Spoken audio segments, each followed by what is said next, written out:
At my baby shower, surrounded by 50 guests and baby blue decorations, my sister Victoria stood up during the gift opening ceremony and announced to everyone that the child I was carrying was not my husband's.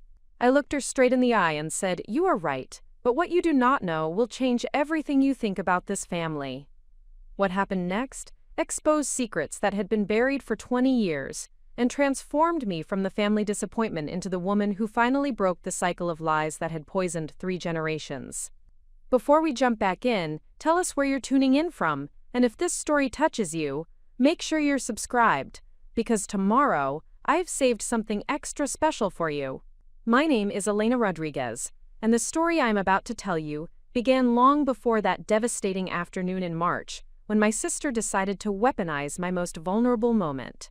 To understand why her words hit like they did, and why my response changed everything, you need to understand the intricate web of family dysfunction that had been strangling me for 32 years. I grew up in Riverside, California, in a house where appearances mattered more than truth, where keeping secrets was considered loyalty, and where love came with conditions that shifted depending on how well you performed your assigned role in the family drama. My parents, Carmen and Roberto Rodriguez, had built their lives around the illusion of perfection. Roberto owned a successful auto repair business that had grown into a chain of 5 locations across the Inland Empire. Carmen worked as a real estate agent for high-end properties, specializing in helping successful Latino families find homes that reflected their achievements. Our house was a testament to their success. A sprawling Mediterranean-style home in one of Riverside's most exclusive neighborhoods, with manicured gardens, imported tile work, and enough space for the elaborate parties my parents hosted to maintain their social standing. Everything about our lives was designed to project prosperity, stability, and traditional family values. Victoria, my older sister by 4 years, had always been the golden child who seemed incapable of disappointing anyone. She graduated valedictorian from high school, earned a full scholarship to UCLA, and became a successful pediatric nurse who married a cardiologist named David Chen. They lived in a mansion in Newport Beach, drove luxury cars, and produced 2 perfectly behaved children who excelled at everything from violin to soccer. I, on the other hand, had spent my entire life feeling like I was failing to meet standards that were never clearly articulated but always present. I had been a good student but not exceptional, attractive but not stunning, responsible but not inspiring. Every achievement felt diminished by the unspoken comparison to Victoria's effortless success. Every choice I made seemed to confirm that I was the family member who required management rather than celebration. The pattern had established itself early and had never been broken. When Victoria made the honor roll, my B+ average was treated as evidence that I was not applying myself. When Victoria was elected student body president, my participation in drama club was seen as frivolous.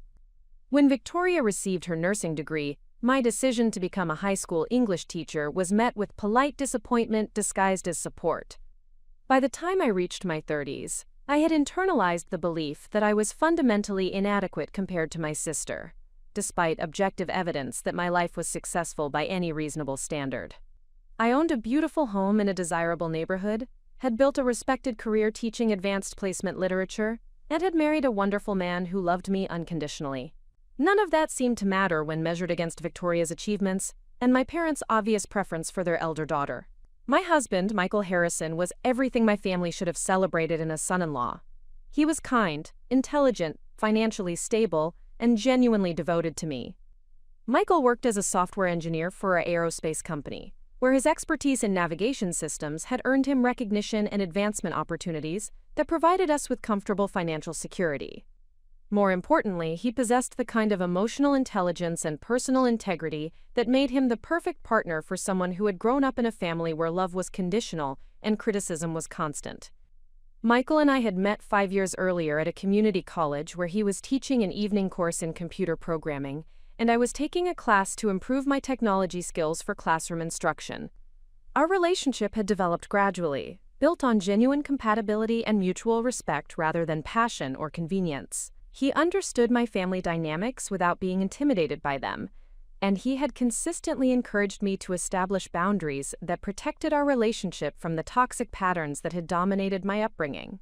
When we decided to get married, Michael had been clear about his intentions to create a family environment that was fundamentally different from the one I had experienced. He wanted children who felt unconditionally loved, supported in their individual interests, and valued for who they were rather than how well they performed compared to others. His vision of family life was exactly what I had always wanted but had never believed was possible.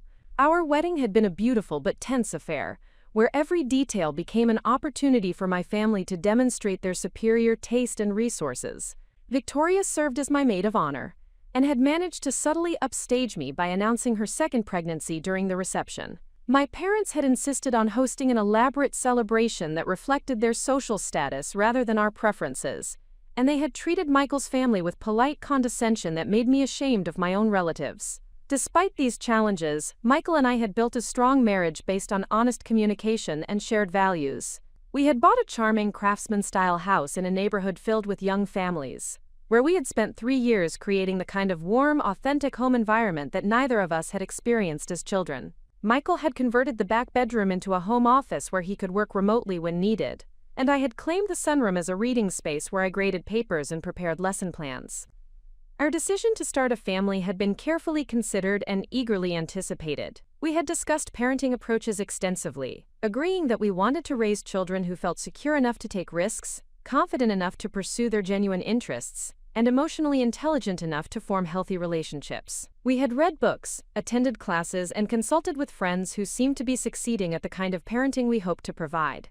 When I became pregnant after 8 months of trying, we were overjoyed but cautious about sharing the news with my family.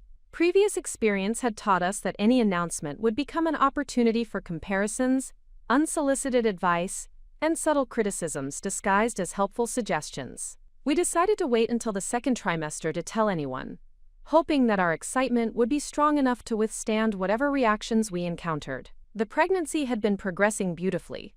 I had experienced minimal morning sickness, maintained my energy levels well enough to continue teaching, and had received consistently positive reports from my obstetrician. Michael had been incredibly supportive, taking over household responsibilities that had become difficult for me, and accompanying me to every medical appointment. We had converted our spare bedroom into a nursery, painted in soft yellows and greens, since we had decided to wait until birth to learn the baby's gender. The decision to have a baby shower had not been mine. Carmen had insisted that it was important to celebrate this milestone properly, and she had volunteered to host the event at her house. Despite my reservations about turning my pregnancy into a social performance, I had agreed, because refusing would have created family conflict that would have overshadowed the celebration. Michael had supported my decision while privately expressing concerns about allowing my family to control such an important event. The planning process had been exactly as difficult as I had anticipated. Carmen had treated the baby shower as an opportunity to demonstrate her event planning skills and social connections, rather than a celebration of my impending motherhood. She had invited people I barely knew, including clients from her real estate business and friends from her country club, who had never shown interest in my life. The guest list had grown from the intimate gathering of close friends that I had envisioned, to an elaborate production designed to impress people whose opinions had no relevance to my actual life. Victoria had involved herself in every aspect of the planning, offering suggestions that consistently elevated the formality and expense of the event. She had pushed for elaborate floral arrangements, expensive catering, and party favors that transformed a simple celebration into something that resembled a corporate function more than a family gathering. Her involvement had felt intrusive rather than supportive, but challenging her would have required energy that I preferred to reserve for more important battles. The morning of the baby shower, I had woken up with a sense of dread that I could not entirely explain. Michael had tried to reassure me that the event would be fine, and that the most important thing was celebrating our upcoming arrival with people who cared about us. His optimism had been infectious enough to improve my mood, and I had managed to convince myself that I was being unnecessarily anxious about what should be a joyful occasion. The shower was held on a Saturday afternoon in March, when the weather was perfect for the outdoor setup that Carmen had arranged in her backyard. Tables covered with white linens were arranged around the pool, decorated with centerpieces of white and blue hydrangeas that coordinated with the baby-themed decorations she had selected. A gift table had been positioned prominently near the patio doors, where the wrapped packages created an impressive display of anticipated generosity. I had arrived early to help with final preparations, wearing a flowing blue dress that accommodated my 7-month pregnancy while still looking festive enough for photographs. Michael had planned to stay for the first hour before leaving to give me time with the female guests, as was traditional for baby showers. His presence during the initial phase provided the emotional support I needed to navigate conversations with relatives and family friends, who had strong opinions about everything from baby names to parenting philosophies. The first 2 hours of the event proceeded exactly as I had expected. Guests arrived with gifts and good wishes, engaging in the kind of polite conversation that characterizes family gatherings, where genuine intimacy is rare, but social obligations are strong. I opened presents while seated in a decorated chair that had been positioned to ensure good visibility for photographs, expressing gratitude for items that ranged from practical necessities to elaborate luxuries that reflected the giver's relationship with my parents rather than their knowledge of my preferences. Victoria had been unusually quiet during the gift opening ceremony, which I had attributed to her being tired from managing her own children while attending a social event. She had been standing near the gift table, helping to organize the opened presents and keeping track of who had given what for thank you note purposes. Her subdued behavior had actually been a relief, since her tendency to dominate conversations often made family gatherings feel like performances where everyone else served as her supporting cast. The moment that changed everything came when I was opening a gift from my college roommate Sarah, who had sent a beautiful wooden rocking chair, along with a heartfelt note about her excitement for my journey into motherhood. I was reading the note aloud, sharing Sarah's warm wishes with the assembled guests, when Victoria suddenly stepped forward and asked for everyone's attention. "Before Elena gets too carried away with all these gifts," Victoria announced in a voice that was loud enough to ensure that every conversation stopped, "I think everyone should know that the baby she is carrying is not her husband's child." The silence that followed her declaration was absolute and suffocating. 50 guests turned to stare at me, their expressions ranging from shock to confusion to barely concealed excitement at witnessing such dramatic family conflict.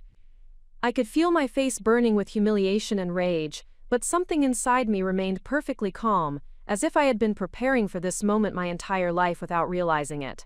I looked directly at Victoria, who was standing with her arms crossed and a satisfied expression that revealed how much she was enjoying the chaos she had created.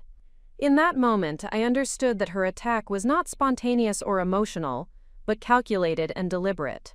She had chosen the most public and humiliating possible moment to destroy me, and she was expecting me to crumble under the weight of shame and social embarrassment. Instead, I stood up slowly, placed my hands on my pregnant belly, and spoke in a voice that was steady and clear enough for everyone to hear. "You are absolutely right, Victoria," I said, meeting her eyes without flinching. "This baby is not Michael's biological child. But what you do not know is that Michael and I have been trying to conceive for 3 years, and when we discovered that his childhood cancer treatment had left him sterile, we decided to use a sperm donor to fulfill our dream of becoming parents. Preparing and narrating this story took us a lot of time, so if you are enjoying it, subscribe to our channel, it means a lot to us." Now back to the story. The gasps and murmurs that rippled through the crowd indicated that my revelation had not been what anyone expected, but I was not finished. "What you also do not know," I continued, "is that the sperm donor we selected is Michael's own brother Daniel, who volunteered to help us have a child that would share Michael's genetic heritage. And what you definitely do not know is that I have been protecting a family secret for 20 years. But, after what you just did to me in front of all these people, I think it is time for everyone to learn the truth about why you are so desperate to destroy my happiness." The silence that followed was even more profound than before, but now it carried a different energy. Victoria's confident expression had been replaced by something that looked like panic, and I could see that she finally understood that her attack had backfired in ways she had never anticipated. What happened next would expose decades of lies, transform every relationship in my family, and teach me that sometimes the courage to tell the truth is the only thing that can set you free from the people who have been using your silence to control you. But that is a story that deserves its own telling, and the lessons I learned about family, loyalty, and the difference between keeping someone's secrets and enabling their destruction of others, would change not just my life, but the lives of everyone who had been trapped in the same web of lies that had nearly destroyed me. The baby shower ended in chaos, but my real life was just beginning. The seconds after I revealed the truth about our fertility journey and hinted at deeper family secrets stretched like hours. Victoria's face had gone completely white, and I could see her hands trembling as she realized that her calculated attack had not only failed but had opened a door that she had spent decades keeping locked. The 50 guests who had come to celebrate my pregnancy were now witnessing what would become the most transformative confrontation of my adult life. My mother Carmen rose from her chair near the gift table, her expressions cycling rapidly between confusion, anger, and something that looked remarkably like fear. She had built her entire social identity around the image of a successful family, where everyone played their assigned roles perfectly, and the conversation unfolding in her perfectly manicured backyard threatened to destroy that carefully constructed facade. "Elena, I think you need to calm down," Carmen said, her voice carrying the tone of authority she had used throughout my childhood to end conversations that threatened her comfort. "This is not the time or place for family drama. We have guests." The irony of her statement was so profound that several guests actually gasped audibly. Victoria had just publicly humiliated me in front of 50 people by announcing intimate details about my pregnancy, but somehow my honest response was considered inappropriate family drama. The double standard was so blatant that even my most conflict-averse relatives could not ignore it. "No, Mom," I replied, surprised by the steadiness of my own voice. Victoria made this the time and place when she decided to attack me publicly. If she can share her version of my private business with everyone here, then I can share the complete truth. Michael had returned from the house where he had been helping my father organize additional seating, and he moved to stand beside me with the kind of quiet support that had characterized our entire relationship. His presence reminded me that I was not alone in facing this confrontation, and that everything I was about to reveal had been discussed and agreed upon between us. Victoria found her voice, though it sounded strained and desperate. "Elena, you do not know what you are doing. Some things are better left private. Like the fact that David is not actually your husband?" I asked, watching her face crumble as I spoke the words that had been burning inside me for 2 decades. "Like the fact that you have been married to your brother-in-law this entire time because your real husband died in Afghanistan before your first wedding anniversary?" The collective intake of breath from our assembled guests created a sound like wind rushing through trees. Several people actually stood up from their chairs, as if the revelation was too shocking to process while seated.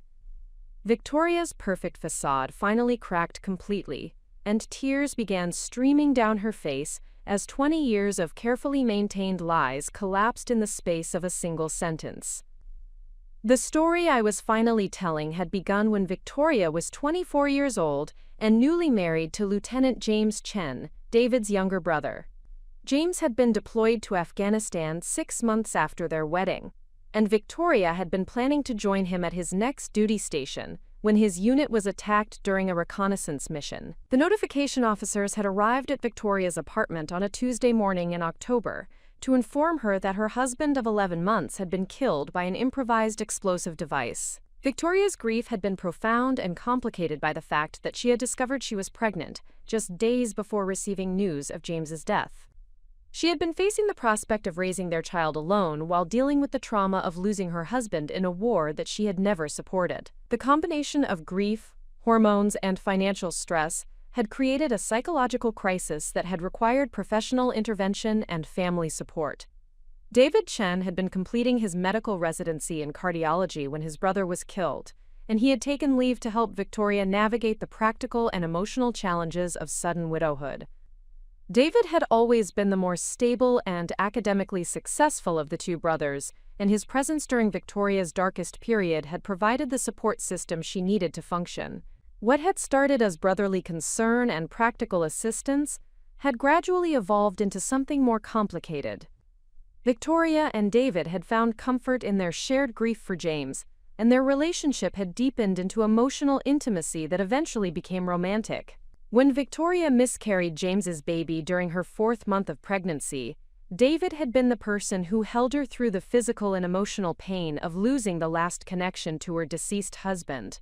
Their decision to marry had been controversial within the Chen family, where some relatives felt that David was betraying his brother's memory by pursuing a relationship with James's widow. Victoria's pregnancy loss had eliminated the most obvious reason for their union, but their emotional bond had grown strong enough to overcome family objections and social awkwardness. The complication had arisen from Victoria's inability to process her grief in a healthy way. Instead of acknowledging that she had fallen in love with David after losing James, she had constructed an elaborate psychological defense mechanism that involved pretending that David was actually James returned to her in a different form. Her trauma had created a dissociative response that allowed her to maintain her relationship with David while avoiding the reality that her first marriage had ended in tragedy. David had initially participated in this fiction because he believed it was helping Victoria heal from her trauma. He had allowed her to introduce him as James in social situations, had not corrected people who assumed he was her original husband, and had eventually adopted the identity so completely that most people in their social circle had no idea that Victoria had been married before. The deception had become increasingly elaborate over the years. Victoria had removed all photographs of James from her home, had destroyed documents that referenced her first marriage, and had created a completely fictional narrative about her relationship history that positioned David as her college sweetheart and only husband. She had never sought professional help for her trauma, instead relying on denial and fantasy to avoid confronting the reality of her loss.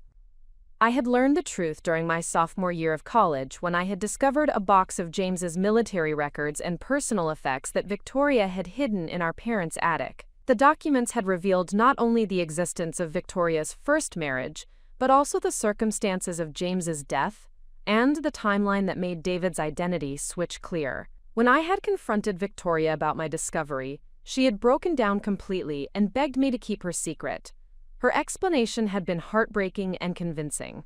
She had described her inability to move forward if people knew she was James's widow, her fear that David would leave her if forced to confront the reality of their relationship's origins, and her terror that acknowledging James's death would somehow make it more real and permanent. She had convinced me that revealing the truth would destroy her marriage and her mental health. For 20 years I had kept Victoria's secret at considerable personal cost. Every family gathering where people praised her perfect marriage had been an exercise in swallowing my discomfort with the deception. Every conversation where Victoria dispensed relationship advice based on her supposedly long and stable marriage had made me complicit in her fraud. Every moment when she used her fictional marriage history to position herself as the family expert on commitment and stability had required me to remain silent while she built her reputation on lies. The burden of keeping Victoria's secret had affected my own relationships and self-image in ways that I had not fully understood until this moment. I had internalized the message that truth was less important than maintaining family harmony, that protecting others from consequences was more valuable than honesty, and that my own discomfort with deception was less significant than Victoria's need to avoid accountability. Victoria's attack on me at the baby shower had finally provided the catalyst I needed to break free from the conspiracy of silence that had been suffocating our family for decades. Her willingness to humiliate me publicly in order to deflect attention from her own insecurities had revealed the true nature of our relationship dynamic. She had been using my knowledge of her secret as leverage to maintain her position as the favored daughter, knowing that I would never risk exposing her deception. "How could you do this to me?" Victoria whispered, her voice barely audible above the stunned murmurs of our guests. "You promised you would never tell anyone." "I promised I would keep your secret when I was 19 years old and believed that protecting you was more important than protecting myself," I replied. "But I never promised to let you destroy my life to protect your lies." The transformation in our family dynamics was immediate and irreversible. Carmen and Roberto were staring at Victoria with expressions of shock and betrayal that made it clear they had never suspected the truth about her marriage. Several guests were quietly gathering their belongings and leaving, unwilling to remain present for what had become an intensely private family crisis being played out in public. David arrived at the party just as I was finishing my revelation, having driven over from his hospital shift to join the celebration. His appearance created another wave of shocked recognition among the guests, who were seeing him clearly for the first time in years. The physical resemblance between David and James had been strong enough to support Victoria's deception, but the psychological strain of maintaining false identity was evident in his posture and expression. Victoria told me you might cause problems today, David said quietly, approaching our small group near the gift table. She said you had been acting unstable about the pregnancy and might say things to get attention. His words revealed the extent to which Victoria had been manipulating the narrative around our relationship, positioning me as mentally unstable in order to discredit any potential revelation of her secret. The realization that she had been systematically undermining my credibility with family members for years felt like another layer of betrayal being peeled away. David, I said, looking directly at him, I kept your secret for 20 years because I believed Victoria when she said that revealing the truth would destroy your marriage. But after what she just did to me, I think you deserve to know that she has been telling people I am mentally unstable to prevent anyone from believing me if I ever told the truth. The pain that crossed David's face was profound and immediate. He had been living with the psychological burden of maintaining false identity for 2 decades, and learning that Victoria had been using their deception to manipulate and control other family members clearly added another dimension to his suffering. I never wanted any of this, David said, his voice heavy with exhaustion. I loved James, and I love Victoria, but I have been living as a ghost of my dead brother for so long that I do not remember who I actually am anymore. The conversation that followed was raw, painful, and ultimately liberating for everyone involved. Victoria's carefully constructed world of denial and manipulation collapsed completely, as she was forced to confront not only the reality of her first marriage and widowhood, but also the damage that her deception had caused to every relationship in our family. Carmen and Roberto struggled to process the revelation that their supposedly perfect daughter had been living a lie for 20 years, and had manipulated family dynamics to maintain her deception. The discovery that Victoria had been undermining me to protect her secret forced them to reconsider every assumption they had made about our relative characters and achievements. The remaining guests witnessed a family finally confronting decades of dysfunction, denial, and manipulation. While the immediate aftermath was chaotic and emotionally overwhelming, the long-term effect was the beginning of honest relationships based on truth rather than performance. Michael's support throughout this confrontation was unwavering and transformative. He had known about Victoria's secret because I had told him during our engagement, but he had respected my decision to maintain the family's conspiracy of silence. Watching him stand beside me as I finally broke free from the toxic dynamic that had controlled my life for decades made me realize how much strength I had gained through our partnership. The baby shower ended with most guests departing in stunned silence, leaving our immediate family to begin the difficult process of rebuilding relationships based on honesty rather than deception. Victoria's attack on me had backfired completely, exposing her own vulnerabilities while revealing my capacity for courage and truth-telling that had been suppressed for far too long. As I sat in my parents' backyard, surrounded by abandoned party decorations and unwrapped gifts, I felt something I had never experienced in their presence before: complete authenticity. For the first time in my adult life, I was not hiding any part of myself or protecting anyone else's lies. The fear that had controlled me for decades had been replaced by clarity about who I was and what I would no longer tolerate. The real work of healing and rebuilding was just beginning, but the foundation had been laid for relationships based on truth rather than performance. The woman who had been diminished and controlled by family secrets was gone, replaced by someone who understood that courage was not the absence of fear but the decision that truth was more important than comfort. The baby I was carrying would be born into a family that had finally learned the difference between loyalty and complicity, between keeping secrets and enabling destruction. That child would grow up knowing that love does not require you to sacrifice your integrity to protect other people's lies.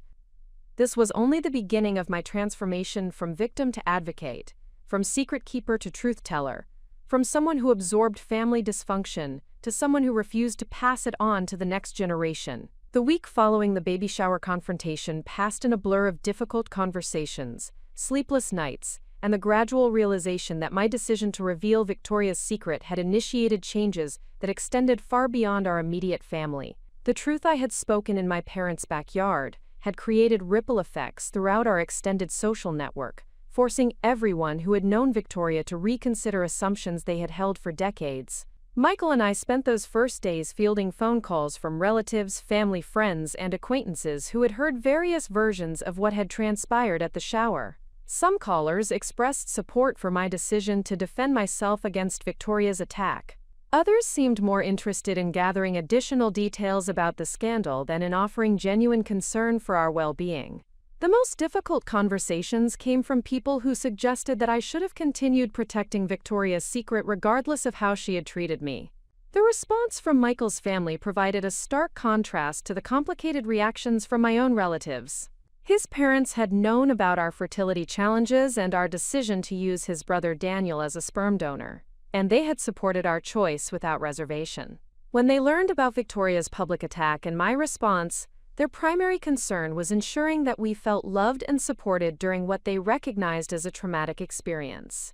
Daniel Harrison, Michael's younger brother and our baby's biological father, called us the evening after the shower to express his outrage at Victoria's behavior and his pride in how I had handled the situation. Daniel worked as a paramedic in San Diego and possessed the kind of straightforward honesty that made complex emotional situations feel manageable through direct communication. "I want you to know that what Victoria did was completely unacceptable," Daniel told me during our phone conversation. "The arrangement we made was based on love and family support, and anyone who tries to shame you for that is revealing their own ignorance and cruelty." His validation meant more to me than he probably realized. The sperm donor arrangement had been emotionally complex for all three of us, requiring careful navigation of boundaries and expectations to ensure that our relationships remained healthy and clear. Daniel had approached the situation with maturity and genuine care for our well-being, never making the process feel transactional or uncomfortable. The decision to use Daniel as our sperm donor had emerged naturally from conversations about Michael's infertility and our desire to have children who shared genetic connections to our family. When medical testing revealed that Michael's childhood leukemia treatment had left him sterile, we had initially considered anonymous sperm donation before Daniel offered to help us create a child who would carry Michael's family genetics. The process had required extensive counseling, legal documentation, and medical procedures that had tested our emotional resilience, while ultimately strengthening our commitment to becoming parents. Daniel had participated in every aspect of the process with complete transparency and appropriate boundaries, making it clear that his role was to help us create our family, rather than to claim any parental rights or ongoing involvement beyond his existing relationship as uncle. Victoria's decision to weaponize this information revealed her complete lack of understanding about the love and sacrifice that had made our pregnancy possible. Her attack had been designed to shame us for our fertility challenges and our creative solution to building our family, demonstrating a level of cruelty that exceeded anything I had previously experienced from her. The most profound change in the week following the shower was my relationship with my parents. Carmen and Roberto had been forced to confront not only Victoria's decades of deception, but also their own role in creating family dynamics that had enabled and rewarded manipulation while punishing authenticity. The discovery that their supposedly perfect daughter had been living a complete lie had shattered their confidence in their ability to understand their own children. Carmen's initial response had been to suggest that everyone involved should simply agree to forget what had happened and return to normal family interactions. Her proposal revealed the depth of her investment in maintaining appearances rather than addressing underlying problems, and her inability to understand that truth-telling was healing rather than destructive. "Elena, I think we all said things we regret in the heat of the moment," Carmen had told me during a phone call 3 days after the shower. "Victoria is devastated, and I think it would be best for everyone if we could put this behind us and move forward." Her suggestion that I should apologize for revealing Victoria's secret, while Victoria faced no consequences for her public attack, demonstrated how thoroughly she had internalized the family's dysfunctional patterns. The idea that protecting Victoria's comfort was more important than addressing her cruel behavior revealed why these dynamics had persisted for decades without challenge. "Mom, I am not going to apologize for telling the truth after Victoria tried to humiliate me in front of 50 people, I had replied. "If you want our family to heal from this, it has to start with acknowledging that what Victoria did was wrong, and that keeping her secret has been harmful to everyone involved." Roberto's response had been more complex and ultimately more encouraging. As a businessman who had built his success through honest dealing and transparent communication, He had been deeply disturbed by the revelation that his daughter had been living a completely false identity for 20 years. His questions about Victoria's deception had focused on understanding how it had happened and what it revealed about the family environment he had helped create. I keep thinking about all the times Victoria gave advice about marriage and relationships, Roberto had confided during a private conversation. She has been presenting herself as an expert based on completely false information, and I wonder how many people she has misled with her guidance. His concern about the broader impact of Victoria's deception demonstrated the kind of moral clarity that had been missing from our family's approach to this situation. Roberto understood that lies create harm that extends beyond the immediate participants, and that accountability was necessary for genuine healing to occur. The most difficult aspect of this period was watching Victoria struggle with the collapse of her carefully constructed false identity. David had moved out of their Newport Beach home temporarily to stay with his parents while they both sought individual therapy to address the psychological impact of maintaining their deception for 2 decades.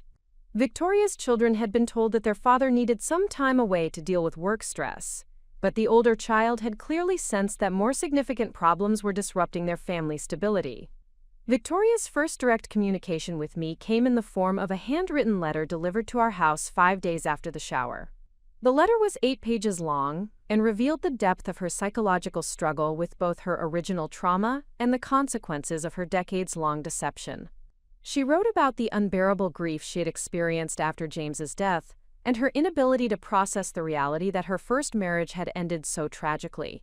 She described the gradual development of her relationship with David and her growing terror that acknowledging her widowhood would somehow diminish or dishonor her love for both men. She explained her construction of false identity as a survival mechanism that had allowed her to function when the truth felt too overwhelming to bear. The most revealing section of Victoria's letter addressed her attack on me at the baby shower.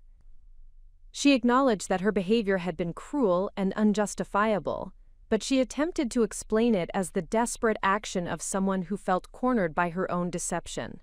She had convinced herself that creating scandal around my pregnancy would distract family attention from questions about her own marriage that she feared were beginning to surface. "I know what I did was unforgivable," Victoria had written. "I was so afraid that people were starting to notice inconsistencies in my story about David and me that I thought if I created drama around your situation, everyone would focus on that instead. I never intended for you to reveal everything, and I realize now that I put you in an impossible position by attacking you publicly while expecting you to protect my privacy." Her letter continued with detailed apologies and expressions of regret, but it also contained requests for forgiveness and suggestions about how we might rebuild our relationship. The tone throughout was manipulative in subtle ways that revealed Victoria's continued inability to take full responsibility for her choices without seeking to minimize their impact or expedite her return to family favor. Reading Victoria's letter helped me understand that her attack on me had not been a spontaneous emotional outburst, but a calculated strategy to protect her deception through misdirection. The realization that she had been willing to sacrifice my reputation and emotional well-being to maintain her false identity was profoundly clarifying about the nature of our relationship and her character. My response to Victoria's letter was brief and direct. I acknowledged her apology while making it clear that rebuilding our relationship would require genuine accountability and professional help rather than simply expressions of regret. I explained that her attack had revealed fundamental problems in how she viewed our family relationships, and that superficial reconciliation would not address the underlying issues that had created this crisis. The most transformative conversation during this period occurred with my maternal grandmother, Esperanza Rodriguez, who had been present at the baby shower but had remained silent during the confrontation. Esperanza had immigrated to the United States from Mexico as a young woman and had built a life based on hard work, family loyalty, and traditional values that emphasized protecting family reputation above individual concerns. 3 days after the shower, Esperanza asked me to visit her alone so we could discuss what had happened without other family members present. I had expected her to express disappointment in my decision to reveal Victoria's secret, based on her lifelong emphasis on maintaining family harmony and avoiding public scandal. Instead, Esperanza surprised me with her perspective on the situation. She had suspected for years that something was wrong with Victoria's marriage story, based on small inconsistencies and behavioral patterns that had troubled her, but that she had never felt comfortable questioning directly. Learning the truth about Victoria's first marriage and David's identity had provided answers to questions that had been bothering her for decades. "Mija, I have been keeping secrets my whole life," Esperanza told me as we sat in her small kitchen drinking coffee. "I kept secrets about your grandfather's drinking, about your uncle's gambling, about your aunt's affairs. I thought I was protecting the family by keeping quiet, but all I did was make it easier for people to hurt each other without consequences." Her words carried the weight of 7 decades of experience and the wisdom that comes from recognizing patterns that repeat across generations. Esperanza had watched our family struggle with the same dysfunctional dynamics that had characterized her own upbringing, and she had begun to understand that silence enables harm rather than preventing it. "What Victoria did to you was wrong, and what you did by telling the truth was brave," she continued. "I should have been braver when I was younger. Maybe if I had spoken up about the problems I saw, we would not have passed them down to you and Victoria." Her support provided validation that I had not expected but desperately needed.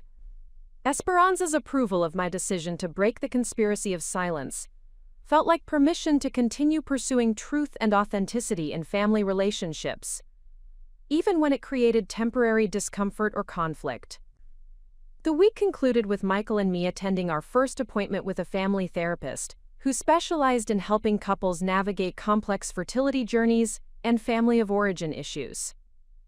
Dr. Sarah Kim had been recommended by our obstetrician after I had described the stress of the baby shower confrontation and our concerns about protecting our child from similar family dysfunction. Dr. Kim helped us process the emotional impact of Victoria's attack while developing strategies for maintaining healthy boundaries with family members who had not yet learned to respect our choices or our privacy.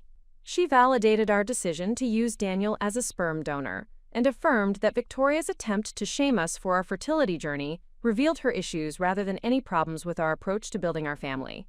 The therapy session also addressed our concerns about raising our child in a family environment that had historically rewarded deception and manipulation, while punishing authenticity and truth-telling. Dr. Kim helped us understand that breaking generational patterns required consistent modeling of healthy communication and boundaries rather than perfect family relationships. As I left Dr. Kim's office that Friday afternoon, I realized that Victoria's attack had inadvertently provided the catalyst for changes that were long overdue in our family system. Her attempt to destroy my reputation had instead exposed the dysfunction that had been poisoning our relationships for decades, creating opportunities for healing that would not have existed otherwise. The woman who had spent 32 years accommodating family dysfunction to maintain peace was being replaced by someone who understood that genuine peace required truth, accountability, and respect for boundaries. The child I was carrying would be born into a family that was learning to value authenticity over appearance, courage over compliance, and love over control. The transformation was just beginning, but the foundation had been established for relationships based on honesty rather than performance, support rather than manipulation, and genuine care rather than conditional approval. The most difficult work lay ahead, but for the first time in my life, I felt equipped to handle whatever challenges emerged from choosing truth over comfort. 2 weeks after the baby shower confrontation, I received a phone call that would reveal just how extensive the damage from Victoria's deception had become. The caller was Dr. Jennifer Walsh, a marriage counselor in Newport Beach who had been working with Victoria and David since their separation, following the revelation of their true identities. Dr. Walsh explained that Victoria had given her permission to contact me because their therapy sessions had uncovered additional layers of dysfunction that extended beyond the identity deception. The conversation that followed provided insights into the psychological mechanisms that had enabled Victoria to maintain her elaborate fiction for 20 years, while simultaneously revealing the profound impact her deception had on David's mental health and their children's emotional development. Dr. Walsh's clinical perspective helped me understand that Victoria's attack on me had been the inevitable result of a psychological structure that was collapsing under the weight of its own contradictions. According to Dr. Walsh, Victoria's therapeutic process had revealed that her inability to acknowledge James's death had created a dissociative response that affected every aspect of her psychological functioning. She had not simply created a false narrative about her marriage history, she had constructed an alternate reality where grief, loss, and trauma did not exist. This psychological defense mechanism had required constant maintenance and increasingly elaborate deceptions to sustain. David's participation in Victoria's deception had initially been motivated by genuine love and concern for her well-being, but over time it had evolved into a form of psychological imprisonment that had prevented him from developing his own authentic identity. Dr. Walsh explained that David had essentially been living as a ghost of his deceased brother for 2 decades, suppressing his own personality, interests, and emotional needs to maintain Victoria's psychological stability. The impact on their children had been particularly devastating. Their older child, 15-year-old Marcus, had developed anxiety and depression that Dr. Walsh attributed to growing up in a household where reality was constantly being manipulated to support false narratives. Marcus had internalized the message that truth was less important than maintaining appearances, and he had begun exhibiting similar patterns of deception in his own relationships. Their younger child, 12-year-old Sophia, had responded to the unstable family dynamics by becoming hypervigilant about adult emotions and behavior. She had developed an exhausting pattern of constantly monitoring her parents' moods and adjusting her own behavior to prevent conflict or emotional upset. Dr. Walsh describes Sophia's responses as typical of children who grow up in environments where they cannot trust that adults will handle problems appropriately. The therapeutic revelations helped me understand that Victoria's attack on me at the baby shower had not been an isolated incident of cruelty, but rather the inevitable consequence of a psychological system that was designed to protect her from accountability at any cost. Her willingness to destroy my reputation to preserve her deception revealed the extent to which her defense mechanisms had corrupted her ability to maintain genuine relationships. Dr. Walsh's insights also clarified why my decision to reveal Victoria's secret had been so psychologically devastating for her. The truth-telling had not simply exposed her lies. It had forced her to confront the grief and trauma that she had been avoiding for 20 years. The collapse of her false narrative had triggered the delayed grief response that she had been preventing through her elaborate deceptions. The conversation with Dr. Walsh concluded with her request for my participation in family therapy sessions that would address the impact of Victoria's deception on our extended family relationships. She explained that healing from this level of psychological dysfunction would require honest communication between all family members who had been affected by the deception, including those who had been unknowingly complicit in maintaining it. My decision to participate in family therapy represented another step in my transformation from someone who avoided conflict to someone who actively engaged in difficult conversations for the purpose of creating healthier relationships. The prospect of confronting decades of family dysfunction in a therapeutic setting was intimidating, but I recognized that avoiding these conversations would perpetuate the same patterns that had enabled Victoria's deception. The first family therapy session took place in Dr. Walsh's office on a Thursday evening 3 weeks after the baby shower. The participants included Victoria, David, my parents Carmen and Roberto, Michael, and myself. The absence of Victoria's children from this initial session had been intentional, as Dr. Walsh wanted to address the adult dynamics before involving the younger family members who had been most vulnerable to the psychological impact of the deception. Victoria's appearance at the therapy session revealed the toll that the collapse of her false identity had taken on her physical and emotional health. She had lost significant weight, her typically perfect grooming had been replaced by a disheveled appearance that suggested she was struggling with basic self-care, and her demeanor reflected the kind of exhaustion that comes from psychological systems that are no longer sustainable. David's presentation was equally concerning. The confident, successful cardiologist who had appeared at family gatherings for 20 years had been replaced by someone who seemed uncertain about fundamental aspects of his own identity. His posture, speech patterns, and even his facial expressions seemed different, as if the collapse of his false identity had revealed a person who had been suppressed for decades. The therapy session began with Dr. Walsh establishing ground rules for communication that would prevent the kind of defensive reactions and personal attacks that typically characterized our family's approach to conflict. She emphasized that the purpose of these sessions was healing rather than blame assignment, and that everyone present needed to commit to honest self-examination rather than focusing on other people's failures. Victoria's first contribution to the session was a more complete acknowledgement of her behavior at the baby shower and its impact on our family relationships. She described her attack on me as the desperate action of someone whose psychological defenses were failing, but she also took responsibility for the calculated nature of her cruelty and the damage it had caused to our relationship and my reputation. Her account of the events leading up to the baby shower revealed that she had been experiencing increasing anxiety about maintaining her deception for several months prior to my pregnancy announcement.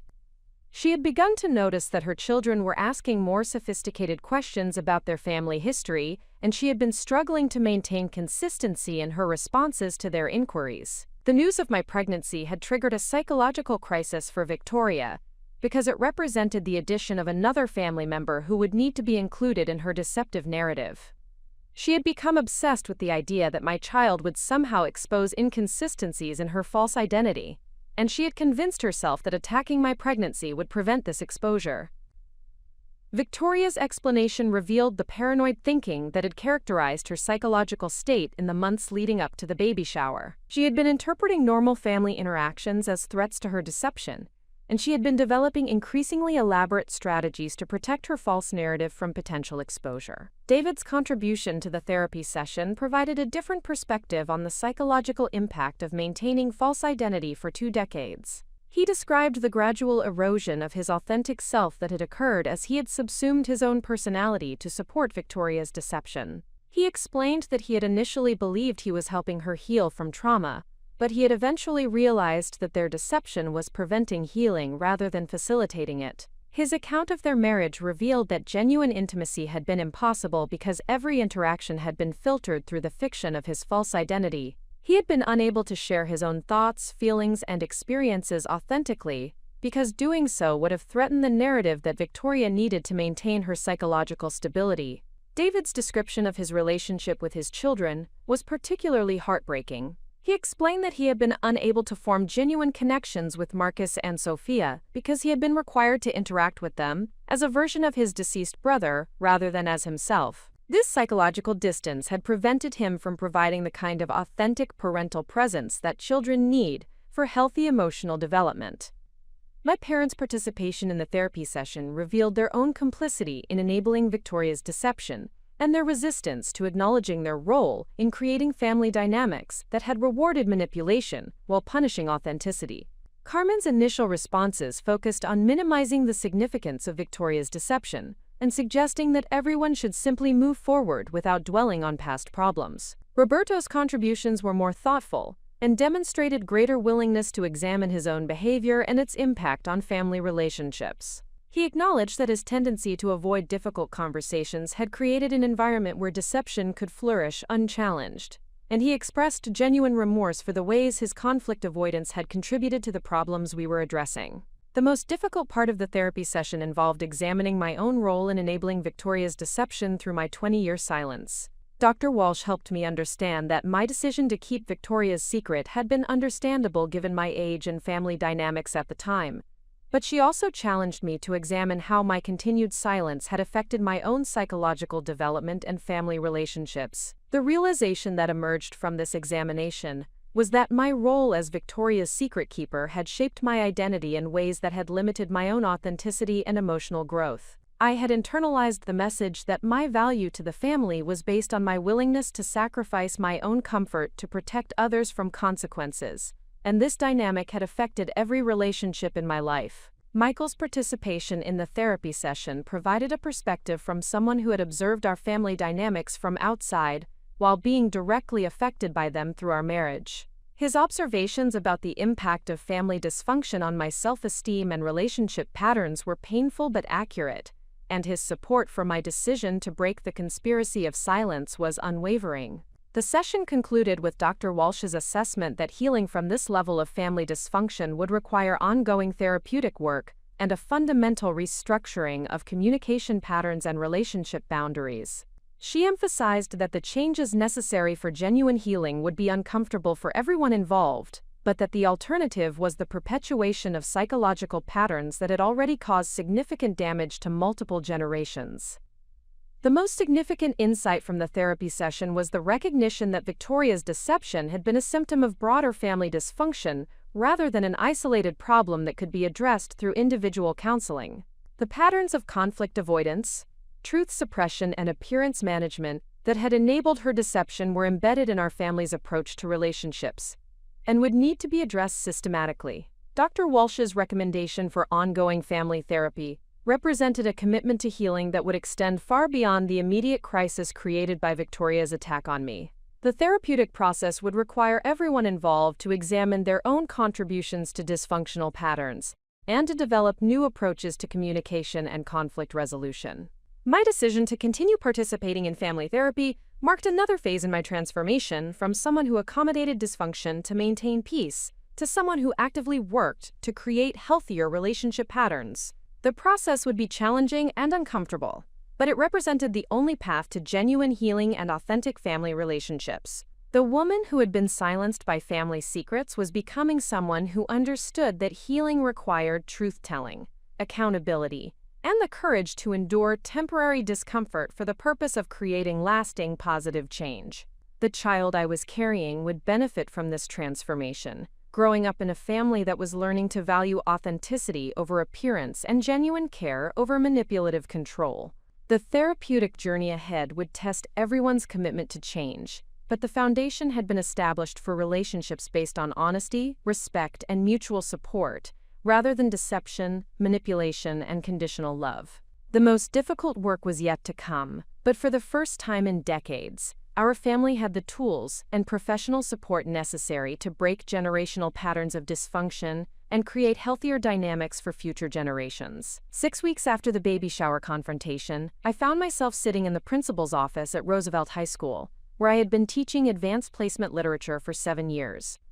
The meeting had been requested by Dr. Margaret Chen, the school's principal, after she received a phone call from a parent questioning my fitness to teach their child based on, quote, family scandal they had heard about through social media. The irony of the situation was not lost on me. Victoria's attempt to destroy my reputation through public humiliation had indeed created consequences for my professional life, but not in the way she had intended. Instead of being ashamed of the truth about our fertility journey and family dynamics, I found myself in a position to educate others about the realities of modern family building and the importance of authenticity in personal relationships. Dr. Chen, who was not related to David despite sharing his surname, had been my supervisor since I began teaching at Roosevelt. She was a thoughtful administrator who prioritized educational excellence while maintaining sensitivity to the complex personal lives that both students and teachers brought into the school environment. Her approach to addressing the parents' complaint demonstrated the kind of principled leadership that had made Roosevelt one of the most respected high schools in the district. The conversation began with Dr. Chen explaining that the parent, Mrs. Patricia Kellerman, had called to express concern about having her daughter in my English class after learning about inappropriate family drama that she felt reflected poorly on my character and judgment. Mrs. Kellerman had apparently heard a third-hand account of the baby shower incident and had formed conclusions about my moral fitness based on incomplete and distorted information. Rather than feeling defensive or ashamed about the situation, I experienced something unexpected: clarity about my values and confidence in my choices. The woman who would have been devastated by professional scrutiny 6 weeks earlier had been replaced by someone who understood that living authentically sometimes meant facing criticism from people who preferred comfortable illusions to difficult truths. I provided Dr. Chen with a complete and honest account of the baby shower incident, including the background of Victoria's deception, my 20-year silence about her secret, and the circumstances that had led to my decision to reveal the truth about our family dynamics. I explained our fertility challenges, our decision to use Michael's brother as a sperm donor, and the therapeutic work we were doing to address generational patterns of dysfunction in our family. Dr. Chen's response demonstrated the kind of wisdom and compassion that exemplified her leadership approach. She acknowledged that family situations could be complex, and that my professional performance had always been exemplary regardless of my personal circumstances. She expressed support for my decision to prioritize truth and authenticity over maintaining false appearances, and she confirmed that the parents' concerns would not affect my employment or professional standing. The most significant aspect of our conversation involved Dr. Chen's observation that my experience might provide valuable perspective for working with students who face similar challenges, with family dysfunction, identity issues, and the pressure to maintain false appearances. She suggested that my journey toward authenticity and healthy boundaries could serve as an example for teenagers who were struggling with their own family dynamics and personal identity development. This conversation marked a pivotal moment in my understanding of how personal transformation could create opportunities for professional growth and expanded impact. The experience that Victoria had intended to be professionally damaging had instead revealed strengths and insights that enhanced my effectiveness as an educator and mentor to young people facing their own challenges, with family expectations and authentic self-expression.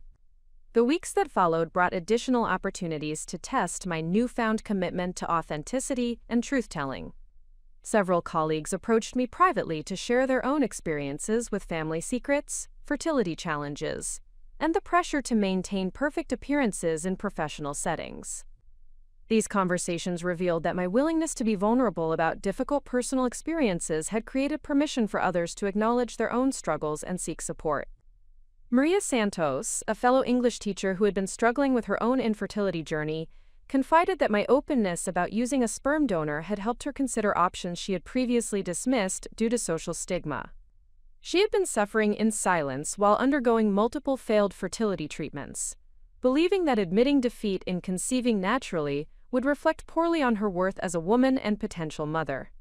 James Patterson, a history teacher whose family had been torn apart by his father's gambling addiction and subsequent financial fraud, shared that my decision to break family silence about dysfunction had inspired him to seek therapy for his own trauma-related anxiety and depression. He had been maintaining a facade of normalcy while struggling with trust issues and emotional regulation that were affecting his relationships and teaching effectiveness. These conversations illuminated the broader impact of choosing authenticity over appearance management. My decision to respond honestly to Victoria's attack had created ripple effects that extended far beyond our immediate family, providing encouragement and validation for others who were struggling with similar challenges but had felt isolated in their experiences. The most transformative conversation occurred with Dr. Sarah Kim, our family therapist, during a joint session with Michael as we prepared for the arrival of our baby. Dr. Kim helped us process the emotional impact of the past 2 months, while developing strategies for protecting our child from the dysfunctional patterns that had characterized my family of origin. Dr. Kim's insights about intergenerational trauma and family systems provided a framework for understanding how patterns of deception, manipulation, and emotional abuse could be transmitted across generations, unless they were consciously interrupted through therapeutic work and deliberate changes in communication and relationship patterns. She explained that children who grow up in families where secrets are kept, truth is suppressed, and authentic emotions are discouraged, often develop psychological defense mechanisms that protect them from immediate harm, but limit their capacity for healthy relationships in adulthood. The patterns I had experienced in my family of origin were not unique, but rather represented common responses to trauma and dysfunction that could be found in many family systems. The therapeutic work involved examining my own internalized beliefs about relationships, conflict, and self-worth that had been shaped by decades of exposure to manipulative and controlling family dynamics. Dr. Kim helped me recognize that my tendency to accommodate others' needs at the expense of my own authenticity had been a survival mechanism that was no longer necessary or beneficial. The process of unlearning these patterns required consistent practice in setting boundaries, expressing authentic emotions, and prioritizing my own well-being in relationships. Dr. Kim provided specific tools and strategies for recognizing when I was falling into old patterns of conflict avoidance and people-pleasing, and she helped me develop alternative responses that honored both my own needs and my commitment to healthy relationships. Michael's participation in this therapeutic work was invaluable. His perspective as someone who had grown up in a healthier family environment provided contrast and validation for the changes I was working to implement. His consistent support for my growth and his commitment to creating a different kind of family environment for our child gave me confidence that the patterns I was breaking would not be transmitted to the next generation. The most significant breakthrough in therapy came when I realized that Victoria's attack on me had been a gift disguised as a betrayal. Her attempt to destroy my reputation through public humiliation had forced me to confront family dynamics that I might otherwise have continued to accommodate indefinitely. The crisis she created had catalyzed changes that were essential for my psychological health and my ability to become the kind of parent I wanted to be. This realization transformed my relationship with the entire experience. Instead of feeling victimized by Victoria's cruelty, I began to feel grateful for the clarity it had provided about our family dynamics and my own capacity for courage and authenticity. The woman who had been silenced by family secrets for 3 decades had discovered her voice and her power to create positive change. The impact of this transformation extended beyond my personal relationships to my professional effectiveness and community involvement. My willingness to be vulnerable about difficult experiences had enhanced my ability to connect with students who were struggling with their own family challenges and identity issues. Several students began seeking me out for informal mentoring conversations about navigating family expectations while maintaining personal authenticity. One particularly meaningful conversation occurred with Isabella Martinez, a 17-year-old student whose family was pressuring her to abandon her college plans in favor of an arranged marriage to a family friend's son. Isabella had been struggling with depression and anxiety as she tried to balance respect for her cultural traditions with her own aspirations for education and independence. My story about breaking free from family expectations and creating authentic relationships had provided Isabella with a framework for understanding her own situation and considering alternatives that honored both her heritage and her individual goals. She began working with the school counselor to explore scholarship opportunities and develop strategies for communicating with her family about her educational aspirations.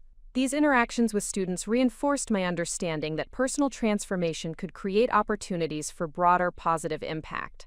The courage to live authentically and set healthy boundaries had not only improved my own life, but had also provided inspiration and practical guidance for others who were facing similar challenges. The professional recognition that followed was unexpected but meaningful. Dr. Chen nominated me for the district's Excellence in Teaching Award, citing my ability to create authentic connections with students and my commitment to modeling healthy relationship patterns in the classroom environment. The nomination letter specifically mentioned my courage in addressing personal challenges while maintaining professional effectiveness and my positive influence on both colleagues and students. The award ceremony took place on a warm evening in May, just 2 weeks before my due date. Michael accompanied me to the event, which was held in the district's administration building and attended by school board members, administrators, teachers, and community leaders. The recognition felt surreal given that just 4 months earlier, I had believed that Victoria's attack might destroy my professional reputation. During my acceptance speech, I spoke about the importance of authenticity in education and the ways that personal growth could enhance professional effectiveness.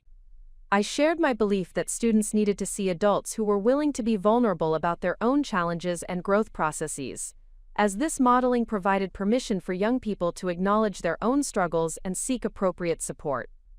The response to my speech was overwhelmingly positive, with several attendees approaching me afterward to share their own experiences with family challenges and personal transformation. The evening reinforced my understanding that authenticity and vulnerability, rather than being professional liabilities, were actually sources of strength that enhanced my ability to connect with others and create positive impact.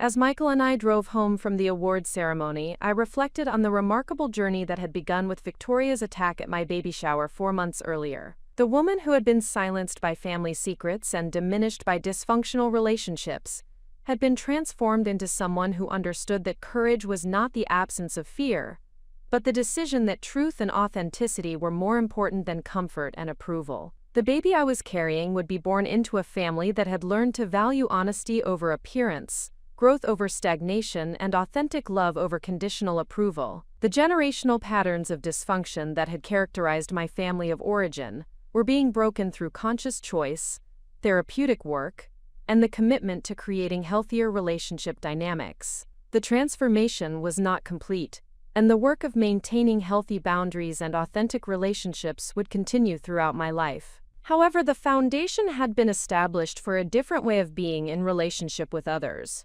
one that prioritized mutual respect, honest communication, and genuine care over manipulation, control, and false appearances. The courage to build something new from the ashes of family dysfunction had created possibilities that I could never have imagined, while trapped in patterns of silence and accommodation. The journey ahead would bring its own challenges, but I now possessed the tools, support, and inner strength necessary to navigate whatever difficulties arose while maintaining my commitment to authenticity and truth. The morning I went into labor, exactly 3 weeks after receiving the Excellence in Teaching Award, began with an unexpected phone call from Victoria. It was 4:47 a.m. when my phone rang, jolting both Michael and me from sleep during what had been a restless night of early contractions and anticipation.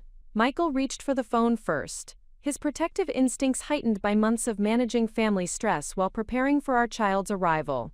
Victoria's voice was shaky and urgent as she explained that she was calling from Cedars-Sinai Medical Center in Los Angeles, where David had been admitted to the psychiatric ward following a severe panic attack that had escalated into what appeared to be a complete psychological breakdown. The collapse of his false identity had finally overwhelmed his ability to function, and the hospital staff had determined that he required immediate intensive treatment for what they diagnosed as complex post-traumatic stress disorder and dissociative identity complications. The timing of this crisis felt both surreal and somehow inevitable. As I prepared to bring new life into the world, the man who had been living as a ghost of his deceased brother for 20 years was finally confronting the psychological imprisonment that had defined his existence. Victoria's call represented the culmination of months of therapeutic work that had systematically dismantled the elaborate deceptions that had sustained their marriage, while revealing the profound psychological damage that had resulted from their sustained denial of reality. Victoria's voice carried a desperation and vulnerability that I had never heard before, as she explained that David's psychiatrist had recommended that she contact family members who might be able to provide emotional support during his treatment process. The irony was profound. The woman who had attempted to destroy my reputation 4 months earlier was now reaching out to me for help during her own moment of crisis. My first instinct was to respond with the same level of compassion and support that I would offer to any family member facing a medical emergency, despite the complicated history between Victoria and me. However, the onset of more intense contractions reminded me that I was beginning my own significant medical experience and needed to prioritize my immediate health and the safe delivery of my child. Michael took the phone and spoke with Victoria directly, explaining our situation and offering to contact other family members who could provide immediate support while we focused on the birth process. His calm and practical response demonstrated the emotional stability and clear thinking that had made him such an effective partner throughout the challenges of recent months. The conversation concluded with Victoria expressing gratitude for our willingness to help coordinate family support for David's treatment, followed by her unexpected words of encouragement about our impending parenthood. Despite everything that had transpired between us, she managed to offer genuine wishes for a safe delivery and healthy baby, suggesting that her own crisis had provided perspective about what truly mattered in family relationships. The drive to Riverside Community Hospital took place during the early morning hours, when the streets were quiet and the sky was beginning to show the first hints of dawn. Michael maintained steady conversation during the journey, helping me focus on breathing techniques while managing the practical details of hospital admission and communication with our medical team. Dr. Patricia Ningen, the obstetrician who had guided us through the pregnancy, greeted us in the labor and delivery unit with the calm professionalism that had characterized her care throughout the previous 9 months. She had been informed about the family stress we had experienced during the pregnancy, and she approached our delivery with sensitivity to both the medical and emotional aspects of our experience. The early stages of labor provided time for reflection on the remarkable transformation that had occurred since the baby shower confrontation. The woman who had entered pregnancy feeling diminished by family dysfunction and silenced by inherited secrets, was preparing to become a mother with a clear sense of her own values, healthy boundaries with toxic family members, and professional support systems that would help her navigate the challenges of parenthood. Daniel Harrison arrived at the hospital during the afternoon, having driven from San Diego to provide emotional support during the delivery of the child he had helped us create through his generous donation. His presence represented the healthy family dynamics that Michael and I were committed to modeling for our child, where relationships were based on genuine care and mutual respect rather than manipulation and obligation. The conversation with Daniel during the quiet moments between contractions provided perspective on the genetic legacy our child would inherit and the family environment we were creating for his upbringing. Daniel expressed pride in his contribution to our family building process and commitment to maintaining appropriate boundaries as our child's uncle while honoring the special nature of his genetic connection. Michael's parents, Robert and Linda Harrison, arrived from Phoenix during the early evening hours, having traveled to be present for the birth of their first grandchild. Their excitement and unconditional support provided a stark contrast to the complicated dynamics that had characterized my own family's response to the pregnancy, reinforcing my understanding of what healthy family relationships could look like when based on genuine love rather than conditional approval. The most meaningful moment of the labor process occurred when my grandmother Esperanza arrived, having been driven from her home by my cousin Maria after receiving word that I was in active labor. At 83 years old, Esperanza moved slowly, but with the determination of someone who understood the significance of being present for important family milestones. Her presence in the delivery room carried particular meaning, given her role in validating my decision to break the conspiracy of silence that had characterized our family dynamics for decades. As she held my hand during the most intense contractions, she spoke quietly in Spanish about the importance of bringing children into the world with truth and love, rather than secrets and shame. The birth of Gabriel Daniel Rodriguez Harrison at 11:42 p.m. represented the culmination of a journey that had begun with heartbreak over our fertility challenges, and had evolved through betrayal, therapeutic healing, and ultimately transformation into a family unit that prioritized authenticity and emotional health above social appearances and traditional expectations. Holding my son for the first time while surrounded by people who had supported us through the most difficult period of our lives, I experienced a profound sense of completion and new beginning simultaneously. The child who had been conceived through careful planning and generous donation had been born into a family that had learned to value truth over comfort, growth over stagnation, and genuine connection over superficial harmony. Gabriel's first hours of life were marked by the quiet joy and wonder that accompanies the arrival of a deeply wanted child. Michael's response to becoming a father was both tender and powerful, as he held his son with the confidence of someone who had prepared thoroughly for this responsibility, while understanding that genetic connection was less important than committed love and consistent presence. Daniel's first interaction with Gabriel was handled with the grace and appropriate boundaries that had characterized his participation throughout our family-building process. He expressed gratitude for the opportunity to help create our child while making clear his commitment to maintaining his role as uncle, rather than claiming any parental authority or ongoing involvement beyond normal extended family relationships. The hospital stay provided time for quiet bonding and reflection on the transformation that had occurred over the previous 5 months. The woman who had been publicly humiliated at her baby shower had given birth as someone who understood her own worth and had the support systems necessary to protect her child from the dysfunction that had characterized her own upbringing. The stream of visitors during our hospital stay provided evidence of the community that had formed around our family during the period of crisis and healing. Colleagues from school, friends from our neighborhood, members of Michael's family, and even some of my relatives who had initially been critical of my decision to reveal Victoria's secret came to meet Gabriel and offer their support for our new family. Dr. Sarah Kim, our family therapist, visited on the second day to check on our transition to parenthood and provide guidance about maintaining healthy boundaries as we introduced Gabriel to the various family members who would be part of his life.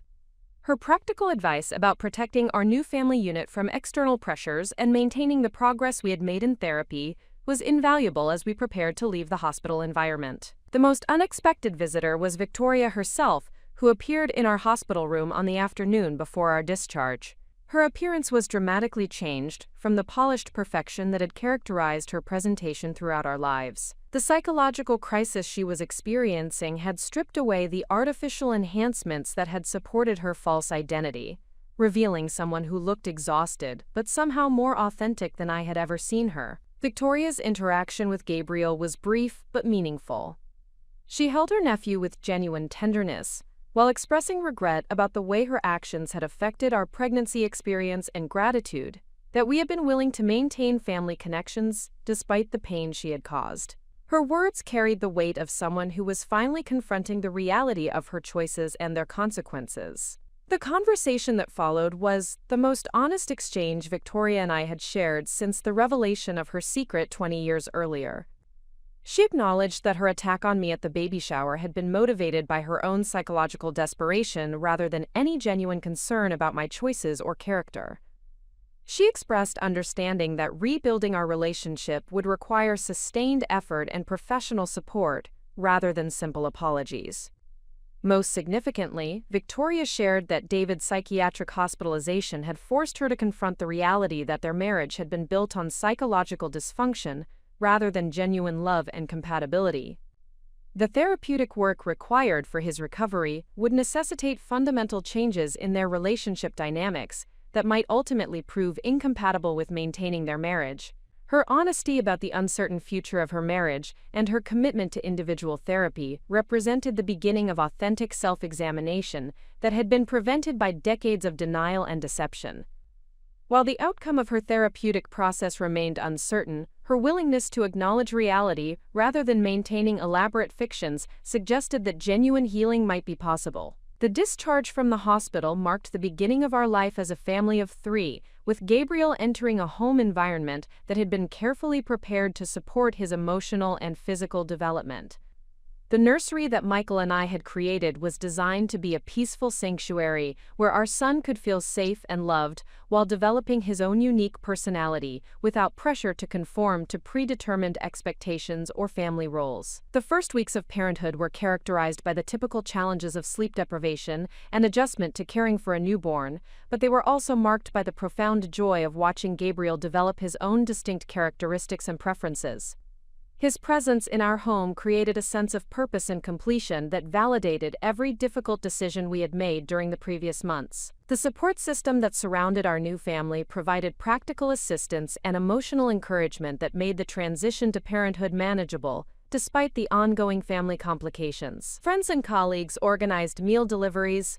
Michael's parents extended their visit to provide hands-on help with household responsibilities, and Daniel made regular visits to support his role as devoted uncle. The most meaningful aspect of Gabriel's first month was witnessing the way his presence began to heal relationships that had been damaged by months of family crisis. His innocence and vulnerability reminded everyone involved that family connections could be rebuilt around love and shared commitment to his well-being rather than historical grievances and dysfunctional patterns. The transformation that had begun with Victoria's attack at my baby shower had culminated in the birth of a child who would grow up in an environment where authenticity was valued over appearances, where professional support was sought when needed, and where love was expressed through consistent presence and honest communication rather than manipulation and control. Gabriel Daniel Rodriguez Harrison had been born not only to parents who wanted him desperately, but into a family system that had been consciously restructured to support healthy development and authentic relationships. The generational patterns of dysfunction that had characterized both sides of our family were being interrupted through deliberate choice and sustained effort to create something better for the next generation. 3 months after Gabriel's birth, I found myself preparing for the most significant professional presentation of my career. The California Association of Secondary School Educators had invited me to deliver a keynote address at their annual conference, specifically requesting that I speak about creating authentic connections with students while navigating personal challenges. The invitation represented recognition that my journey through family crisis had enhanced rather than compromised my effectiveness as an educator. The presentation preparation required me to articulate the specific strategies and insights that had emerged from my transformation over the previous 8 months. The process of organizing my thoughts for public presentation helped me recognize how profoundly my understanding of relationships, authenticity, and professional effectiveness had evolved since Victoria's attack at the baby shower. The conference venue was the Anaheim Convention Center, where over 800 educators from across California would gather to share best practices and professional development insights. The scale of the audience represented an opportunity to influence educational approaches at institutions throughout the state, potentially affecting thousands of students who would benefit from teachers who understood the connection between personal authenticity and professional effectiveness. Michael accompanied me to the conference, bringing 3-month-old Gabriel so that I could maintain breastfeeding while fulfilling this professional commitment. Their presence provided emotional support while demonstrating the healthy family dynamics that had emerged from our commitment to authenticity and mutual respect. Gabriel's calm demeanor and easy adaptability reflected the secure attachment that had developed through consistent, responsive parenting. The title of my presentation was Teaching from Truth: How Personal Authenticity Enhances Educational Impact. The central thesis focused on the ways that educators who model vulnerability, growth, and healthy boundary setting create classroom environments where students feel safe to take intellectual risks, acknowledge their own struggles, and develop authentic relationships with learning and personal development. The presentation began with a carefully crafted overview of my experience with family dysfunction and the ways that maintaining secrets and avoiding conflict had limited my ability to connect genuinely with students who were facing their own challenges with family expectations and personal identity development. I explained how the crisis precipitated by Victoria's attack had forced me to confront patterns of accommodation and people-pleasing that had prevented me from modeling the kind of authentic strength that students needed to see from trusted adults. The audience response during the opening section was attentive and engaged, with many educators nodding in recognition of their own experiences with balancing personal challenges and professional responsibilities. The universality of these struggles created immediate connection and credibility for the more specific strategies I would present later in the session. The core content of the presentation focused on specific techniques for creating authentic connections with students while maintaining appropriate professional boundaries. I described methods for sharing personal growth experiences in ways that provided inspiration and guidance without overwhelming students with inappropriate personal details. The key principle involved focusing on universal themes and lessons rather than specific family drama or private circumstances. One particular strategy that resonated strongly with the audience involved what I termed transparent resilience modeling. This approach required educators to acknowledge when they were facing challenges while demonstrating healthy coping strategies and problem-solving approaches. Students benefited from seeing adults who could admit difficulties without becoming overwhelmed or losing their capacity to provide stable support and guidance. The presentation included specific examples from my classroom experience during the months following the baby shower incident. I described how my increased authenticity had enabled deeper conversations with students about topics such as family expectations, identity development, and the courage required to make choices that aligned with personal values rather than external pressures. Isabella Martinez, the student who had been struggling with family pressure to abandon her college plans, had agreed to participate in the presentation via video conference to share her perspective on how teacher authenticity had affected her own decision-making process. Her articulate description of finding courage to pursue her educational goals while respecting her cultural heritage provided powerful evidence of the positive impact that authentic adult relationships could have on adolescent development. The questions and discussion that followed the formal presentation revealed the hunger that many educators felt for permission to be more authentic in their professional relationships while maintaining appropriate boundaries. Several participants shared their own experiences with family challenges and the ways that maintaining false appearances had limited their effectiveness in connecting with students who needed genuine adult support. Dr. Linda Chen, a high school counselor from San Francisco, shared her experience with helping students navigate family dysfunction while struggling with her own parents' mental health challenges. She described how my presentation had provided language and strategies for being appropriately vulnerable about personal growth while maintaining the professional stability that students required from trusted adults. The most meaningful feedback came from Marcus Thompson, a middle school teacher from Sacramento whose family had been affected by his brother's suicide several years earlier. He explained that my emphasis on the connection between personal healing and professional effectiveness had encouraged him to seek therapy for his own grief and trauma, which had subsequently improved his ability to recognize and support students who were dealing with their own mental health challenges. The conference presentation represented a significant milestone in my understanding of how personal transformation could create opportunities for broader professional impact. The experience of speaking to hundreds of educators about authenticity and resilience confirmed that my journey through family crisis had developed expertise and insights that could benefit others facing similar challenges. The weeks following the conference brought numerous opportunities to expand this work through additional speaking engagements, professional development workshops, and consultation with school districts that wanted to improve their approaches to supporting both students and staff who were dealing with personal challenges while maintaining educational excellence. The most significant of these opportunities came from Dr. Rebecca Martinez, the superintendent of the Riverside Unified School District, who invited me to develop a comprehensive training program for teachers and administrators about creating supportive school environments that acknowledge the reality of personal challenges while maintaining professional effectiveness. The program development process required extensive research into best practices for educator wellness, student support systems, and organizational approaches to balancing personal authenticity with professional responsibilities. The work drew heavily on my own experience while incorporating evidence-based strategies from psychology, education, and organizational development literature. The resulting program, titled Authentic Leadership in Educational Settings, became a model that was subsequently adopted by school districts throughout Southern California. The curriculum addressed topics such as appropriate self-disclosure, boundary setting, crisis intervention, and creating classroom cultures that supported both academic achievement and social-emotional development. The professional recognition that accompanied this work exceeded anything I had imagined when I was struggling with family dysfunction 8 months earlier. The woman who had felt diminished and controlled by family secrets had become someone whose expertise was sought by educational leaders, who recognized the connection between personal authenticity and professional excellence. However, the most meaningful aspect of this professional growth was its impact on my daily interactions with students at Roosevelt High School. The increased comfort with vulnerability and authenticity that had emerged from my transformation had created opportunities for deeper connections with teenagers who were facing their own challenges with family expectations, identity development, and the courage required to pursue authentic self-expression.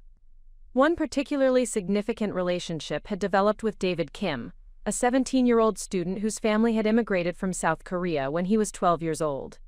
David was struggling with intense pressure from his parents to pursue pre-medical studies, while his genuine interests and talents lay in creative writing and journalism.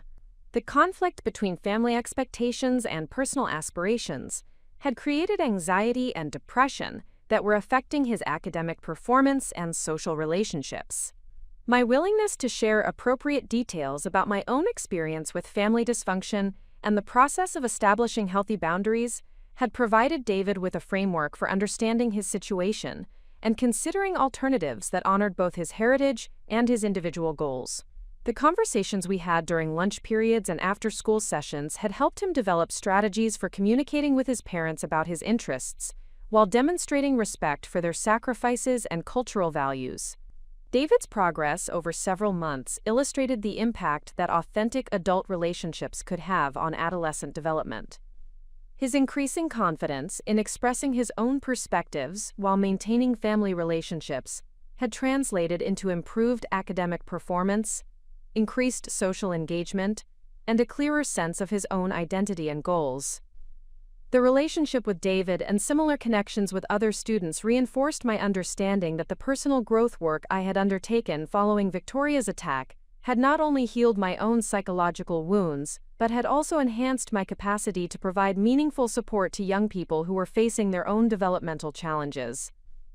The most profound realization during this period was that my experience with family betrayal and subsequent healing had developed empathy and insight that could not have been acquired through professional training alone.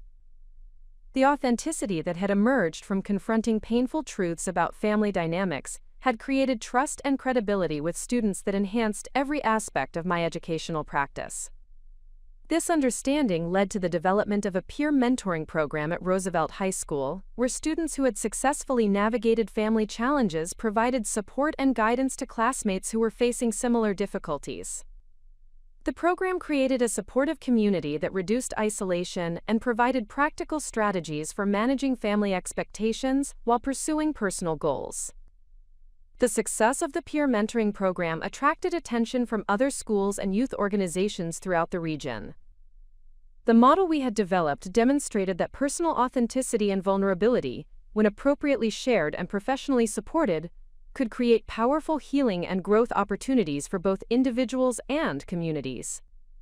The professional growth that had emerged from my personal transformation represented a complete reversal of Victoria's intended outcome when she attacked me at the baby shower. Her attempt to destroy my reputation through public humiliation had instead catalyzed changes that enhanced my professional effectiveness and created opportunities for broader positive impact. The irony was not lost on me that Victoria's cruelest moment had become the catalyst for my greatest professional achievements. The woman who had tried to shame me for my fertility challenges and family choices had inadvertently provided the crisis that forced me to develop the courage, authenticity, and resilience that had become the foundation of my enhanced effectiveness as an educator and mentor. As I reflected on this transformation while feeding Gabriel during quiet morning hours, I understood that the greatest gift I could give my son was the example of someone who had learned to transform adversity into strength, betrayal into wisdom, and personal healing into service to others. The child who had been conceived through love and generosity would grow up understanding that challenges could become opportunities for growth when approached with courage and supported by healthy relationships. The professional recognition and expanded opportunities that had emerged from my authenticity represented more than career advancement. They demonstrated that living truthfully and courageously created value that extended far beyond personal satisfaction to meaningful contribution to the well-being of others, particularly young people who needed examples of adults who had successfully navigated difficult circumstances while maintaining their integrity and compassion. 6 months after Gabriel's birth, I received a phone call that would test everything I had learned about boundaries, authenticity, and the courage required to maintain healthy relationships in the face of family manipulation. The caller was Dr. Jennifer Walsh, the family therapist who had been working with Victoria and David since their separation following the revelation of their true identities. Her voice carried the professional concern that had characterized our previous conversations, but this time it was accompanied by an urgency that immediately captured my attention. Victoria had experienced what Dr. Walsh described as a complete psychological breakdown, following David's decision to file for divorce and seek permanent separation from the elaborate deception that had defined their marriage for 20 years. The collapse of her false identity had triggered a cascade of mental health crises that had required intensive psychiatric intervention and ongoing therapeutic support to prevent further deterioration. The breakdown had manifested initially as severe anxiety and depression, but had evolved into what appeared to be a dissociative disorder that left Victoria unable to distinguish between the fictional narrative she had maintained about her marriage and the reality of her actual life experiences. She had begun experiencing episodes where she believed that David was actually James, her deceased first husband, and that their children were products of her original marriage rather than her relationship with David. Dr. Walsh explained that Victoria's treatment team had determined that her recovery would require systematic confrontation with the truth about her life history, including acknowledgement of James's death, acceptance of her actual relationship with David, and integration of the reality that her elaborate deception had caused significant psychological harm to everyone involved, particularly her children. The most concerning aspect of Victoria's condition was her increasing fixation on reclaiming what she perceived as her rightful position within our family structure. She had become convinced that my decision to reveal her secret had been motivated by jealousy of her supposed perfect life, and she had developed elaborate theories about how she could restore her reputation and family relationships through strategic manipulation of family dynamics. Dr. Walsh's call was prompted by Victoria's repeated requests to have me included in her therapeutic process, ostensibly for the purpose of reconciliation and family healing. However, the treatment team had concerns that Victoria's motivation was actually to manipulate me into retracting my revelations about her deception, or providing public validation of a revised narrative that would minimize her accountability for the harm she had caused. The professional recommendation was that I consider participating in a carefully structured therapeutic intervention that would provide Victoria with the opportunity to make genuine amends for her behavior while protecting me from further manipulation or emotional abuse. Dr. Walsh emphasized that my participation would be entirely voluntary and that the therapeutic framework would include safeguards to prevent Victoria from using the sessions to continue patterns of manipulation or blame shifting. My initial response to this request was skepticism about Victoria's motivation and concern about exposing myself to additional emotional manipulation during a period when I was focused on caring for Gabriel and building the healthy family environment that Michael and I had worked so hard to create. The previous 8 months had provided clear evidence that maintaining distance from Victoria's psychological drama was essential for my own mental health and family stability. However, Dr. Walsh's explanation of Victoria's deteriorating condition raised questions about my ethical obligations as a family member and the potential long-term consequences of her untreated mental illness for her children, who were already struggling with the psychological impact of their parents' divorce and their father's identity crisis. Marcus and Sophia, Victoria's children, had been living primarily with David's parents, while both of their parents received intensive psychological treatment. The arrangement had provided stability and consistent care, but both children were exhibiting signs of trauma related to the collapse of their family structure and the revelation that their understanding of their parents' relationship had been based on elaborate deceptions. The consideration of participating in Victoria's therapeutic process required extensive discussion with Michael and consultation with Dr. Sarah Kim, our own family therapist, who had been helping us navigate the ongoing family complications while protecting our new family unit from external dysfunction. Both provided valuable perspective on the potential risks and benefits of engaging with Victoria's treatment team. Michael's primary concern was protecting our family from additional manipulation, while acknowledging that Victoria's children deserved consideration in any decision about therapeutic intervention. His perspective was informed by his own experience growing up in a healthy family environment, where accountability and genuine reconciliation were distinguished from manipulation and false reconciliation designed to avoid consequences. Dr. Kim's professional assessment was that my participation in Victoria's therapeutic process could potentially benefit both Victoria's recovery and my own continued healing, provided that the intervention was structured to prevent manipulation and that I maintained clear boundaries about acceptable behavior and communication patterns. The decision to participate in the therapeutic intervention represented another test of the authenticity and courage that had emerged from my transformation over the previous months. The woman who had been silenced by family secrets for decades was being asked to engage directly with the person who had caused the most significant betrayal of my adult life, with the goal of creating genuine healing rather than superficial reconciliation. The therapeutic session took place in Dr. Walsh's office on a Thursday afternoon in December, nearly 9 months after the baby shower confrontation that had initiated this entire journey of family crisis and personal transformation. The setting was carefully arranged to provide both structure and emotional safety, with Dr. Walsh facilitating the conversation and another therapist present to provide additional professional oversight. Victoria's appearance was dramatically different from the polished perfection that had characterized her presentation throughout our lives. The psychological breakdown had stripped away the artificial enhancements and careful grooming that had supported her false identity, revealing someone who looked genuinely vulnerable and emotionally exhausted for the first time in my memory. The session began with Dr. Walsh establishing ground rules for communication that would prevent the kind of defensive reactions and personal attacks that had characterized our family's historical approach to conflict. The therapeutic framework required both Victoria and me to focus on our own experiences and emotions rather than attempting to analyze or criticize each other's behavior or motivations.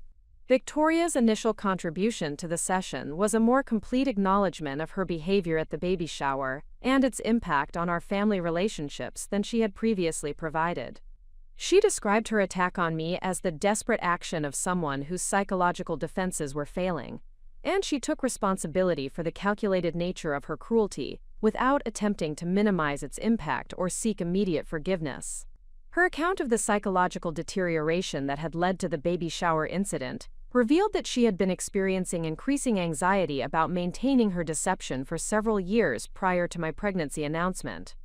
The elaborate fiction that had initially provided protection from grief and trauma had gradually become a psychological prison that required constant vigilance and energy to maintain. The most significant revelation in Victoria's therapeutic disclosure was her acknowledgement that her attack on me had been motivated not only by fear of exposure but also by genuine envy of the authentic relationship that Michael and I had built. She had recognized that our marriage was based on honesty and mutual support, rather than deception and mutual enabling, and her inability to create similar authenticity in her own relationships had triggered resentment that she had channeled into cruelty. Victoria's explanation of her psychological state during the baby shower provided insight into the desperation that had driven her to such extreme behavior. She had been convinced that maintaining her deception was essential for her psychological survival, and she had been willing to sacrifice my well-being to protect the fictional narrative that had become her primary defense against trauma and grief. The therapeutic process required me to articulate the impact that Victoria's attack had on my own psychological well-being and family relationships, while also acknowledging the ways that maintaining her secret for 20 years had affected my own authenticity and self-esteem.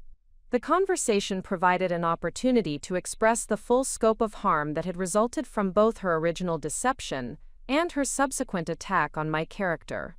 However, the most transformative aspect of the therapeutic session was my recognition that Victoria's psychological breakdown and my own transformation had followed parallel but opposite trajectories.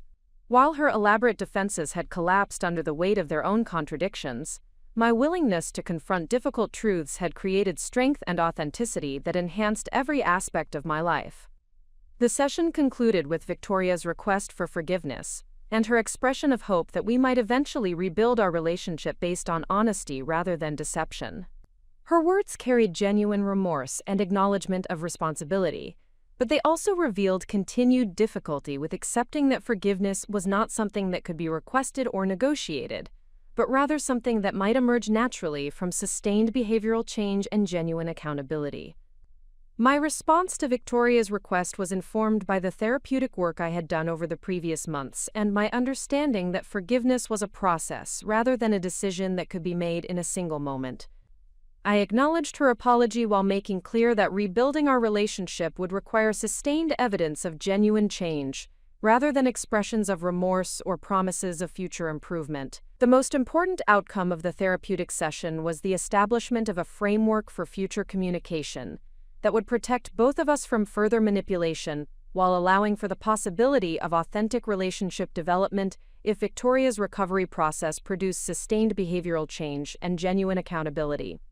The therapeutic intervention also provided closure on questions that had been troubling me about my own role in enabling Victoria's deception and the impact that my 20-year silence had on family dynamics.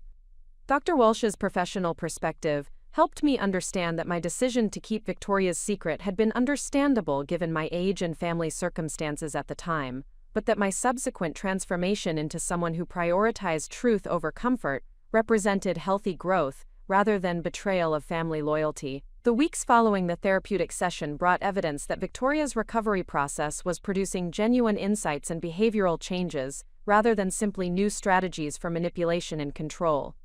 Her communication with other family members became more honest and less focused on managing their perceptions of her situation, and her interactions with her children began to acknowledge the reality of their family circumstances rather than attempting to maintain fictional narratives. The most significant indicator of Victoria's genuine progress was her decision to seek employment outside the home for the first time since her marriage to David, recognizing that her psychological health would benefit from establishing identity and self-worth that were independent of her relationships and family roles. The decision represented a fundamental shift from dependence on others for validation to commitment to developing authentic self-knowledge and personal strength. However, the process of rebuilding trust and authentic relationship would require sustained effort over time rather than dramatic gestures or therapeutic breakthroughs. The patterns of deception and manipulation that had characterized Victoria's approach to relationships for decades would need to be replaced gradually with consistent demonstration of honesty, accountability, and genuine concern for others' well-being. The therapeutic intervention had provided a foundation for potential reconciliation while establishing boundaries that would protect my own family from further manipulation or emotional abuse. The woman who had been silenced by family secrets had become someone who could engage with dysfunction from a position of strength, while maintaining commitment to authenticity and healthy relationship patterns. 9 months after Gabriel's birth, the annual Rodriguez family Christmas gathering presented the first opportunity to test whether the therapeutic work and individual healing that had occupied the previous year could translate into functional family dynamics during traditional celebrations. The event would take place at my parents' home, the same location where Victoria had attacked me at the baby shower, creating symbolic significance that none of us could ignore. The preparation for this gathering required extensive coordination between multiple family members who had been affected by the revelations and subsequent therapeutic interventions that had dominated our relationships throughout the year. My parents had spent months processing the discovery that their supposedly perfect daughter had been living an elaborate deception while their other daughter had been silenced by the burden of keeping destructive secrets. Carmen's approach to the upcoming gathering reflected her ongoing struggle with accepting the reality of family dysfunction, rather than maintaining the appearance of harmony that had characterized her approach to relationships throughout her adult life. Her planning conversations focused heavily on ensuring that nothing would disrupt the Christmas celebration, revealing her continued preference for avoiding difficult topics rather than addressing underlying relationship problems. Roberto's preparation was more thoughtful and demonstrated greater acceptance of the changes that had occurred within our family structure. His conversations with me about the gathering acknowledged that rebuilding trust and authentic relationships would require time and sustained effort rather than single events or forced interactions designed to restore previous dynamics. The most complex preparation involved Victoria herself, who had made significant progress in her therapeutic work but remained fragile in her psychological recovery from the collapse of her false identity and the end of her marriage to David. Her participation in the Christmas gathering would represent her first extended interaction with family members since the therapeutic intervention that had established boundaries for future communication. Victoria's children, Marcus and Sophia, would be attending the gathering while continuing to live primarily with David's parents during their parents' ongoing divorce proceedings and individual therapy processes. Both children had been receiving their own therapeutic support to address the trauma of discovering that their understanding of their family history had been based on elaborate deceptions maintained by their parents. The decision to include Gabriel in this gathering required careful consideration of the potential emotional intensity and my responsibility to protect my infant son from exposure to family dysfunction that could affect the secure attachment relationships that Michael and I had worked to establish during his first months of life. Michael's perspective on the gathering was informed by his experience growing up in a family where conflicts were addressed directly and relationships were based on genuine affection rather than obligation or appearance management. His support for my participation was coupled with clear agreements about leaving immediately if the gathering became emotionally unsafe or manipulative. Up next, you've got 2 more standout stories right on your screen. If this one hit the mark, you won't want to pass these up. Just click and check them out. And don't forget to subscribe and turn on the notification bell so you don't miss any upload from us.